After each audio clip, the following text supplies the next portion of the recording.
Let me ask you a question.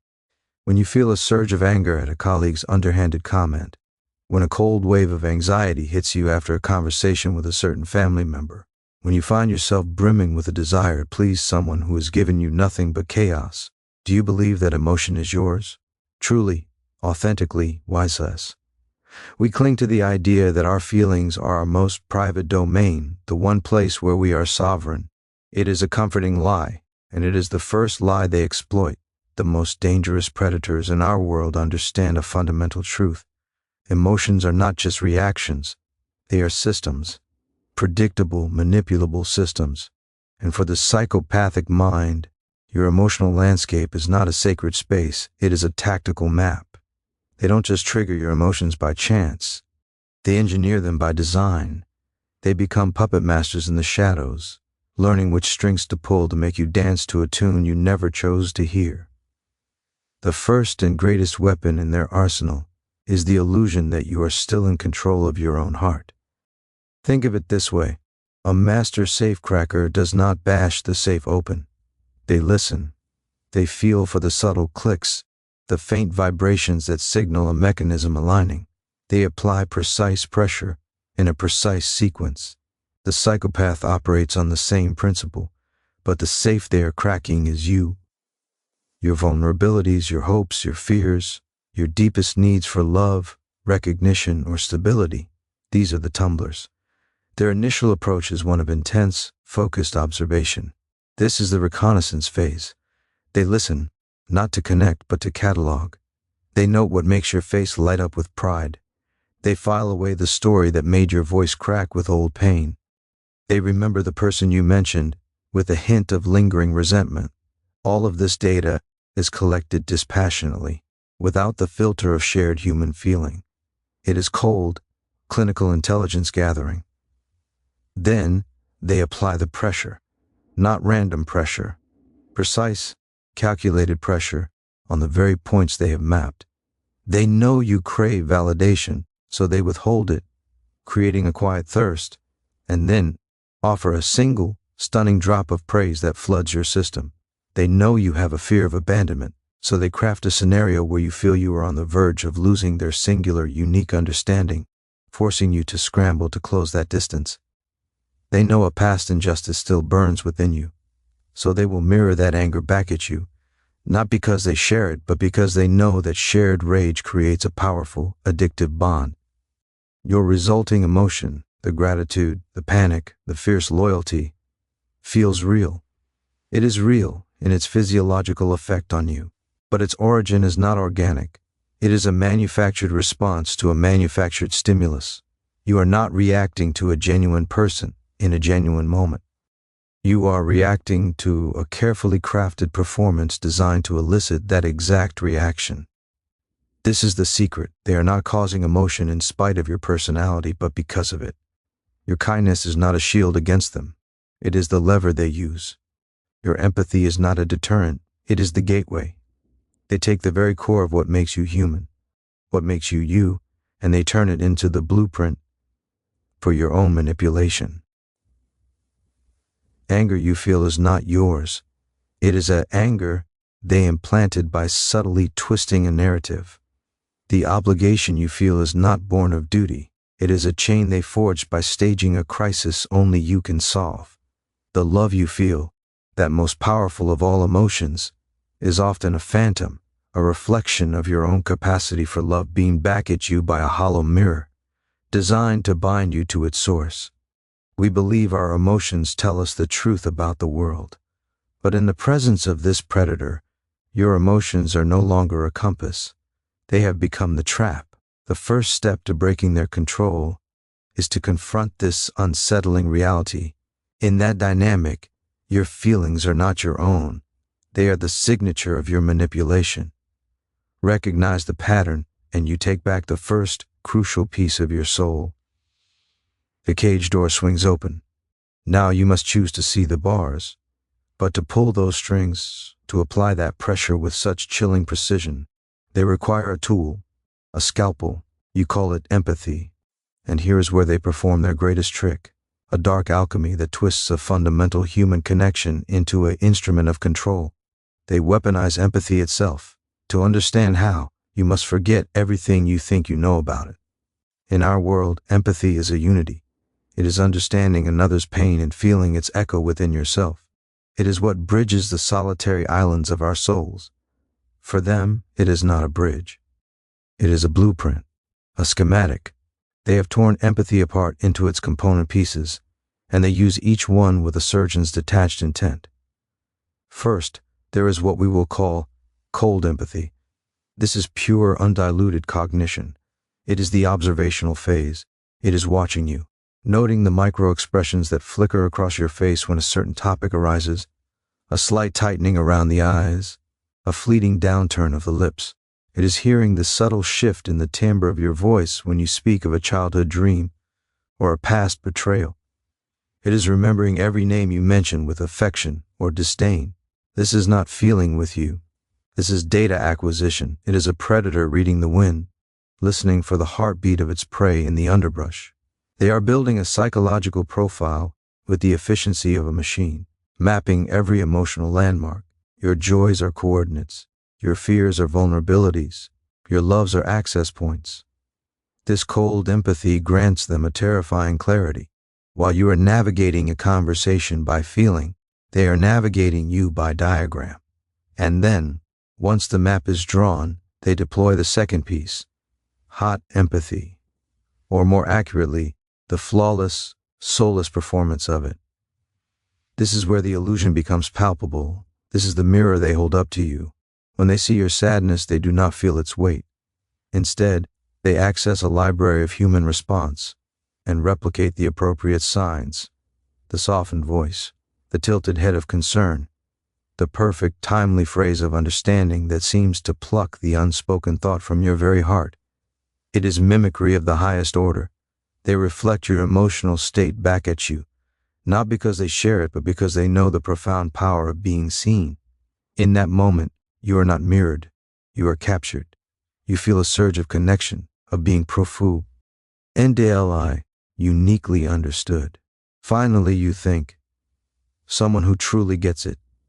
What you are feeling is the relief of a lonely traveler who has seen a mirage of an oasis. The water is not real, but your thirst is. This counterfeit connection is their most potent tool for infiltration. It bypasses your logical defenses because it speaks directly to your deepest, most human longing, to not be alone in your experience. They use this manufactured hot empathy to create a bond, a sense of alliance. You and I are alike, the performance whispers. We feel the same pain, we share the same anger at an unfair world. They become your confidant, your ally against the chaos. But it is a bond built on a fiction. The bridge they offer leads only into their territory, into a landscape they control entirely. The true cruelty, the masterstroke, is in the switch. They toggle between these two modes, cold and hot, with a speed that creates disorientation and dependency. One moment, they are the warm, understanding confessor, drawing out your secrets with the gentle heat of mirrored feeling. The next, they are the cold, analytical strategist, using those very secrets as leverage in a completely different context, or withdrawing that warmth with a sudden, jarring finality to punish or to provoke. You are left reeling, clinging to the memory of the hot connection, desperate to regain it. And in that desperation, you will offer more information, more compliance, more pieces of yourself to trigger the warmth again. You become addicted to the mirage, trying to earn back a feeling that was never real, only tactical. This is why confronting them with the pain they cause is so futile. You might, in a raw moment, scream, "Can't you see what you're doing to me? Can't you feel how much this hurts?" And from their perspective, the answer is literal. They see it perfectly. The tears, the trem, or the anguish, it is all data, a readout on a screen confirming their tactics are effective, but they do not feel it. The circuit of shared human feeling is not connected. Your pain is not a deterrent, it is a metric, a signpost that tells them they are on the correct path. So when you sense that eerie hollowness behind the perfect understanding, when you feel the strange chill of an emotion that looks right but feels, at its core, rehearsed, trust that instinct. That is your soul sensing the void behind the mirror. Recognize the weapon for what it is. They haven't stolen empathy. They have reverse engineered its light to cast your own shadow. Do not seek solace in a reflection. This manufactured bond, this counterfeit connection, is not a static thing. It is not built to be a peaceful harbor. They have no use for calm waters. Stillness allows for reflection, for doubt, for the slow, dawning realization that the face in the mirror is not your own. So they must keep the waters turbulent. They must engineer a storm within you. This is where cold calculation meets a brutal understanding of human addiction. They will construct with deliberate and patient cruelty a cycle of extremes. They will hook you not on a drug but on an emotional pendulum, swinging you from blinding peak to crushing valley, until the very motion itself becomes a prison. This is the forging of the trauma bond. It is the process of making you a prisoner of your own need. It begins, often, with the peak, the high. In their world, this is known as love bombing. But that term is too gentle, too soft. It is more accurate to call it emotional saturation. It is an overwhelming, targeted campaign of validation. They flood your system with precisely what your mapped vulnerabilities crave. Are you unseen? They will see every part of you, or at least the curated performance of seeing. Are you unappreciated? They will pour praise upon you with an intensity that feels like a revelation. They will create a shared universe, a you and me against the world narrative that feels electrifyingly special. This phase is not kindness. It is strategic overloading. It is depositing a massive amount of emotional capital into your account. It feels like love, like destiny, like finally being home. But it is not a home. It is the bait in the trap. They are making an investment, and they expect a profound return on it, because then comes the withdrawal, the valley. With the same precision with which they gave, they take away. The warmth vanishes, replaced by a cold, impersonal distance. The constant communication stops. The praise turns to casual criticism, or worse, to a blank, indifferent silence. You are cast from the sun into a sudden, chilling shadow. And here is the critical mechanism. The drop is not random. It is causal. It is linked, subtly or overtly, to your behavior. Perhaps you expressed a minor need of your own. Perhaps you failed to anticipate an unspoken demand. Perhaps you simply exhibited a small, independent thought. The connection between your action and their chilling retreat is made clear. You are being conditioned. You are learning that the paradise of the high is fragile, and that you, your needs, your individuality, are the variable that destroys it. Your entire psyche now becomes fixated on one goal, restoring the high. The memory of that validation, that intense connection, burns like a phantom pain. You will ruminate, agonize, desperately auditing your own behavior. What did I do wrong? What can I do to fix it? How can I get things back to how they were? In this state of anxiety and longing, you are supremely malleable. Your boundaries soften. Your tolerance for poor treatment increases. You will make excuses. You will accept blame for things that are not your fault. You will offer more and more of yourself in the frantic hope of triggering the reward again. You are no longer interacting with a person. You are jiggling the handle on a slot machine, pouring your coins into it, remembering the one time it paid out in a glorious, life-affirming jackpot. And when you have been sufficiently chastened, when you have demonstrated compliance, or expressed enough desperate contrition, the machine pays out again. The warmth returns. The validation flows. The special connection is restored, often with an added intensity, a whispered, "I missed us." This relief is euphoric. It feels like reconciliation, like true love triumphing. It solidifies the bond with the strength of steel. But you must understand this too is part of the calculation. The reward is not given out of forgiveness, but as a reinforcement of the cycle. It teaches you that the pain of the valley is worth enduring for the ecstasy of the peak. It teaches you that their emotional state is the most important variable in your world. This cycle, peak, valley, desperate striving, conditional reward, repeats. And with each revolution, the peaks may grow slightly less high, the valleys deeper and darker. The criticisms become more biting, the withdrawals longer, the conditions for reward more impossible. You are being systematically broken down. Your sense of reality, already under assault, becomes tied entirely to their approval. Your self-worth becomes a currency they mint and control. The trauma bond is now complete. You are addicted to the source of your own punishment. The intermittent reinforcement has made you a willing prisoner, chasing the ghost of that first manufactured high, forever trying to earn back a feeling that was from its inception a tool. This is the architecture of their control. They don't just want your obedience, they want your soul be bargaining for scraps of its own reflection. The cage is not made of bars you can see. It is made of hope and fear welded together. To break free, you must first stop feeding the machine. You must sit in the silence of the valley and realize the peak was a lie. The reward was the poison. Yet even this pendulum, this engineered addiction, relies on a shared point of reference. It requires you to believe that the peak was real, that the valley is your fault, that the map of your shared reality is fundamentally accurate. To cement their control, to make you a permanent resident of their design chaos, they must go further. They must attack the very ground you stand on. They must corrupt your internal compass until you trust their north more than your own sense of direction. This is not merely lying. Lying is a single thread in a tapestry. This is the systematic unraveling of the tapestry itself, thread by thread, until you are left holding empty air, convinced you are the one who cannot weave. They call it gaslighting. But that is too clinical a term for what it truly is: emotional and psychological demolition. It begins with small surgical strikes on your memory. You know a conversation happened. You can recall the words, the room, the tone.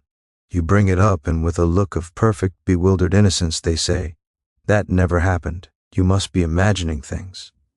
Or the more insidious variant, "That's not how it happened at all. You're remembering it all wrong." They state it not as an argument, but as a flat, incontrovertible fact. The first few times, you dismiss it, a misunderstanding. But the pattern repeats. Events you are certain of are erased or rewritten. Your recollection, once a trusted record, is framed as faulty, imaginative, unstable. A seed of doubt is planted, not about them, but about you, about the reliability of your own mind. From memory, they move to perception. You point out their coldness, their withdrawal. They smile, a gentle, pitying smile. "I don't know what you're talking about. I've been nothing but loving. You're being so sensitive." You feel their covert contempt and a backhanded compliment. When you name it, you are met with bafflement. "I was paying you a compliment. You're so paranoid, always looking for an insult." Your emotional reality, the hurt, the anger, the confusion, is diagnosed as a flaw in your perception. You are not reacting to a real stimulus. You are having a hysterical or paranoid episode. The problem is not their behavior. The problem is your broken lens for seeing it. Then comes the projection. This is the masterstroke. They take their own malice, their own deceit, their own instability, and they project it onto you with the force of a conviction. They are the ones seething with rage, but they will accuse you of having a terrible temper, pointing to your one moment of frustrated reaction as proof. They are the ones weaving a web of lies, but they will constantly question your honesty over trivial matters. They are the ones incapable of empathy, but they will tell you, with sorrowful gravity, that you seem cold and disconnected. It is a psychological fire hose of blame, aimed not to correct, but to disorient and coat you in a layer of filth you do not recognize as your own. You begin to spend your energy not on addressing their actions, but on desperately trying to prove you are not the monster they are describing. The goal is not to win an argument. The goal is to dismantle your reality and install their own as the operating system. It is a slow, grinding process of making you doubt everything: your memory, your eyes, your ears, your gut, your very sanity. You start keeping mental ledgers, audio recordings in your head, trying to document what is real because you can know low. Anger trusts the moment it leaves your senses. You become hesitant, timid, perpetually second-guessing yourself. You apologize for things you didn't do. You accept blame for storms you didn't create. You plead for understanding from your torturer, because in the world they have built, they are the only stable point. The abuser becomes the arbiter of truth. The jailer becomes the only one who holds the key to what is real. This is the ultimate emotional control. When you cannot trust your own feelings, you must outsource the job of interpreting your reality to them. You ask, was I wrong to be upset? You look to them to tell you what you should feel. Your emotions become alien to you, suspect, things to be analyzed and corrected according to their manual. You are adrift in a sea of fog, and they have convinced you they are the only lighthouse, while simultaneously blinding you and smashing your own compass. This assault on your reality is what makes escape so difficult. You are not just leaving a person, you are attempting to flee an entire universe they have built around you, a universe where you are the unreliable narrator of your own life. The bars of this cage are made of whispers. The lock is your own corroded confidence. To break free, you must perform the most radical act of all. You must choose your own memory, your own perception, your own raw, unedited feeling over their flawless sanctioned fiction. You must dare to call the demolition what it is and begin, brick by painful brick, to rebuild your own truth. The first step out of the labyrinth is to stop believing the map drawn by the Minotaur. But there is a final devastating maneuver in their arsenal, a trap designed to ensnare you with your own humanity. It is the ultimate perversion of justice. After eroding your reality, after addicting you to their validation, after turning your empathy against you, they will now target your last line of defense, your conscience. They will engineer a scenario where your own moral core, your righteous anger, your very normal human reaction to sustained cruelty becomes the weapon they use to indict you. They will provoke you to become the monster they need you to be. This is the setup for reactive abuse. It is not a loss of control on their part. It is a deliberate, cold-blooded strategy.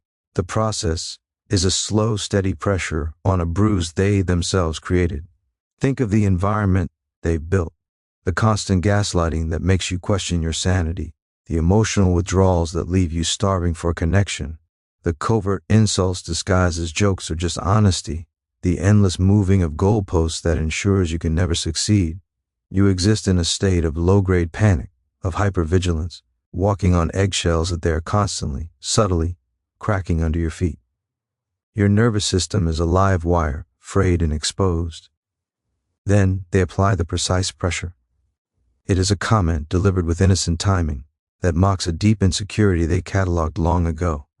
It is a refusal to acknowledge a simple request, a silent treatment that stretches for days over a minor transgression you didn't even know you committed. It is a lie so blatant, so insulting to your intelligence, that it feels like a test of your very perception. It is the 1,000th paper cut, applied with surgical accuracy to the rawest nerve. They are watching, waiting. They are prodding the animal in the cage, not to see if it will snarl, but to ensure it eventually does. They need the reaction. They are counting on it. And then you break. The pressure becomes too much. The accumulated injustice, the gnawing confusion, the sheer exhaustion of being perpetually devalued, erupts. You shout, you cry out in anger and pain. You might slam a door. You might finally voice the torrent of accusations you've been swallowing for months. In that moment, your reaction is human. It is a desperate, shattered attempt to assert a boundary, to scream, I exist and this hurts. It is the last raw signal from a soul under siege. And that is the moment they have been waiting for. The switch is immediate. The provocateur vanishes. In their place is a portrait of calm, wounded victimhood. They look at you with wide, shocked eyes, full of pained disappointment. Look at you, they say, their voice soft and grave. This is what I've been dealing with. I try so hard, and this is the real you. This rage, this instability. They have captured the explosion on the security camera, having carefully edited out the hours of arson that preceded it. Your one moment of raw reactive emotion becomes the entirety of the story. Their months of calculated cold abuse are erased. This is the genius of the trap. It uses your own emotional honesty as proof of your guilt. It transforms your legitimate pain into a character flaw. The shame that follows is immediate and crushing. You see yourself through their newly framed lens, the hysterical one, the abusive one, the unhinged one. You scramble to apologize, to clean up the mess of your own reaction. forgetting entirely about the minefield they laid to guide you there. You have handed them the perfect weapon, tangible, undeniable evidence of your bad behavior to justify all of their past and future actions. It allows them to play the martyr to an audience if there is one. It allows them to retreat into a sanctimonious silence, making you plead for forgiveness for your outburst. You are now not only the victim, but also, in your own mind, the perpetrator. This internal conflict, knowing you were pushed to the brink, but seeing your own broken composure, is a torture designed to shatter your self-respect. This dynamic serves two supreme purposes. First, it diverts all attention and blame from their systemic covert abuse to your single overt reaction. Second, and more diabolically, it ties you to them in a new, more binding way. Now, you feel you owe them. You have damaged the relationship with your outbursts. You must make amends. You must prove you are not the monster they caught a glimpse of.